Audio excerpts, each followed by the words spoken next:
Bear meat adobo. Let's go. Bear meat. Lansa. Tanggalin natin yung mga bad seeds.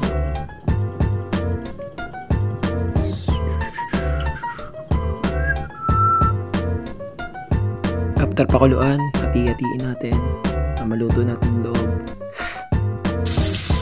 May fresh water dahil ang lansa.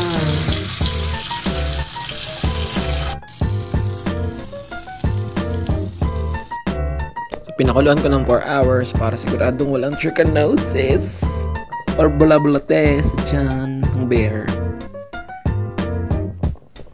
Yes sir. Softened bear meats.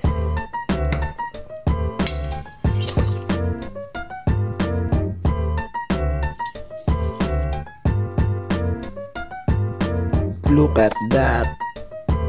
So juicy.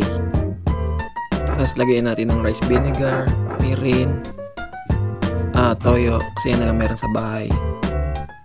Tapos season mong ganyan, ilagay mong garlic. Tapos ayun, 1 hour later, kasi nakatulog ako, yan, niluto ko na, pinrito ko siya, yan, nagmukhang corned beef. Tapos yun, stir. Yan, halu-haluin lang natin. Tapos hanggang maglagay ka ng garlic. Pag medyo nag-brown na, mag-dry. Yan, ako ng garlic dito. Then stir ulit. Ganyan lang yan.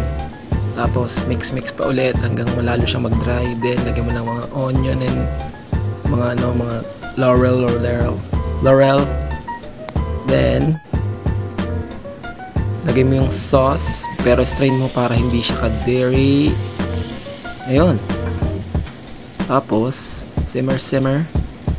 Yan, taktak mo muna. Simmer. And then mix.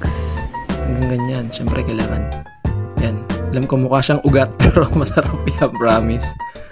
Ayan. That's bear adobo. Okay. Bear adobo, egg, bear silog.